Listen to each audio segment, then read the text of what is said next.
किसी भी सीरीज के पहले मुकाबले में पराजय, अलार्मिंग बेल बजना और उसके बाद भारत का चैंपियन की तरह खेलना। जी हाँ, ऐसा ही कुछ देखने को मिल रहा है काफी लंबे समय से, क्योंकि जब भी कोई पहला मुकाबला होता है तो टीम इंडिया बहुत ही परेशानियों से रूबरू होती हुई दिखाई देती है, लेकिन उसके बाद अलार्मिंग बेल बजने के बाद सब कुछ ठीक हो जाता है और भारतीय टीम चैंपियन की तरह विजय रथ पर सवार हो जाती है। ऐसा ही कुछ देखने को मिला है इस बार। उम्मीद करनी चाहिए T20 क्रिकेट में भी ऐसा ही देखने को मिलेगा, क्योंकि दूसरा मुकाबला भारत ने चैंपियन वाले अंदाज में जीता है और अब तीसरे मुकाबले की बारी है, जो आज शाम 7 बजे खेला जाएगा भारतीय समय के अनुसार। और यहां पर उम्मीद करनी चाहिए कि जिस तरीके से दो बदलाव की उम्मीद कर रहे हैं भारतीय क्रिकेट प्रेमी, तो वहीं इंग्लैंड के खिलाड़ी भी दो बदलावों की उम्मीद कर रहे हैं। पहले इंग्लैंड से शुरुआत करते हैं।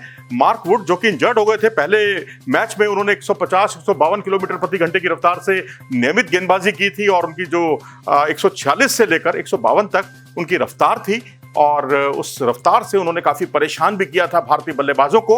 और अब वो इंजरी की वजह से दूसरा मैच नहीं खेल पाए थे। अब वो काफी हद तक फिट हैं। वैसे उनकी मैच फिटनेस तो मैच से पहले ही पता चलेगी, लेकिन यदि वो फिट हो जाते हैं तो निश्चित तौर पर वो एक विकल्प होंगे और जो उनके जॉर्डन है उनको वो बाहर किया जा सकता है इस मुकाबले के लिए, और क्रिस जॉर्डन बाहर हो सकते हैं। और वहीं दूसरा बड़ा बदलाव इयान मॉर्गन के रूप में देखने को मिल सकता है। रेड सॉइल है, रेड सॉइल पर विकेट पर गेंद घूमती है और यहां पर यदि खेलते हैं मोइन अली तो निश्चित तौर पर उनको डबल फायदा होगा। एक तो स्पिन विकेट है और दूसरा दो शीर्ष क्रम में दो बाएं हाथ के बल्लेबाज हैं, ऋषभ पंत भी, ईशान किशन भी, और लेफ्टी बल्लेबाज के सामने बहुत ही इफेक्टिव साबित हो सकते हैं ऑफ स्पिनर, जैसे कि हमारे अश्विन आपने टेस्ट क्रिकेट में देखा, सबसे ज्यादा उन्होंने बाएं हाथ के बल्लेबाजों के विकेट चटकाए हैं और यही मोइन अली से उम्मीद की जाती है। और एक मोइन अली को टीम में रखने का एक फायदा और भी है कि विराट कोहली थोड़ा सा फंसते हुए दिखाई दिए हैं उनके सामने। वो तो उन्होंने अपना स्टांस ही चेंज कर लिया उनके सामने कि किस तरीके से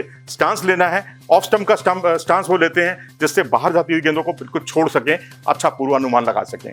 और वहीं भारतीय टीम की बात करें तो रोहित शर्मा सबसे ज्यादा टॉकिंग पॉइंट है, ना सिर्फ भारतीय मीडिया में बल्कि विदेशी मीडिया में भी, कि जो खिलाड़ी टेस्ट क्रिकेट में सबसे ज्यादा रन बना रहा हो इंग्लैंड के खिलाफ टेस्ट सीरीज में, उस खिलाड़ी को क्यों बाहर किया गया है। इस पर अजय जडेजा से लेकर VVS लक्ष्मण से लेकर तमाम दिग्गजों ने सवाल उठाए हैं। और अब यहाँ पर वीरेंद्र सहवाग ने तो यहाँ तक कह दिया था कि वो तो अपना जो रेडियो है, टीवी है, वो उसको भी बंद ही रखना चाहेंगे अगर रोहित शर्मा टीम में नहीं खेल रहे हो तो अब रोहित शर्मा को अब खिलाना है तो भाई बाहर कौन होगा, खेलेंगे तो वो बतौर ओपनर ही। तो KL राहुल चल नहीं पा रहे हैं। KL राहुल क्योंकि व्हाइट बॉल क्रिकेट के फनकार माने जाते हैं, पहले 2 मैचों में वो चले नहीं और तीसरे मुकाबले में उनको अवसर दिया जाना बनता है, उनको दिया जाना भी चाहिए, क्योंकि KL राहुल यदि रन बनाते हैं तो भारतीय टीम के लिए बहुत अच्छा होगा, क्योंकि वनडे क्रिकेट की सीरीज शुरू होने वाली है। उससे पहले उनका मनोबल बढ़ना बहुत जरूरी है और वो तभी होगा जब वो रन बनाएंगे, लेकिन अभी तक वो उनके बल्ले से रन देखने को नहीं मिले हैं। तो हो सकता है, बहुत बड़ी इस बात की भी संभावना हो सकती है, या तो रोहित शर्मा बाहर बैठे या रोहित शर्मा अगर खेलेंगे तो हो सकता है विराट कोहली को आराम दिया जाए और आखिरी 2 नहीं बल्कि 3 मैचों में भी ऐसा मुमकिन हो सकता है कि रोहित शर्मा टीम की कप्तानी करते हुए दिखाई दें। अगर आज नहीं तो अगले मैच में तो ऐसा होना बहुत मुमकिन है। इसके अलावा रेड सॉइल स्पिन पिच की हमने बात की और शुरू में बल्लेबाजी करना थोड़ा सा मुश्किल हो रहा है।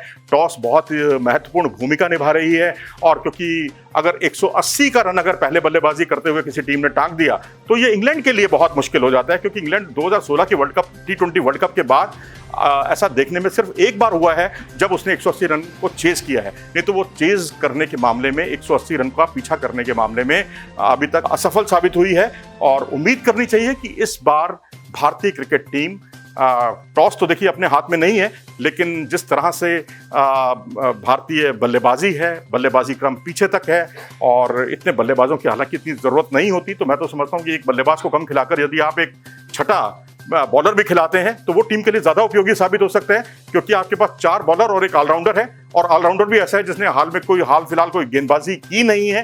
तो हालांकि पिछले मैच में बहुत ही स्लोअर बॉलें भारत के लिए बहुत ही कारगर साबित हुई थी इंग्लैंड के खिलाफ, तो वही स्लोअर बॉल भारत के लिए एक बार फिर से हथियार साबित हो सकती हैं यहाँ पर भी, और तेज गेंदबाजों के लिए उनकी बात मैं कर रहा हूँ। लेकिन वहीं एक बॉलर को खिलाया जाना बहुत जरूरी है और उसमें अगर आप एक बल्लेबाज को, श्रेयस अय्यर, जिन्हें आपको कोई साबित करने की जरूरत नहीं है, पहले मैच में ही आपने देख लिया, बेशक टीम इंडिया हारी थी, लेकिन श्रेयस अय्यर का बल्ला बिल्कुल गर्जा था।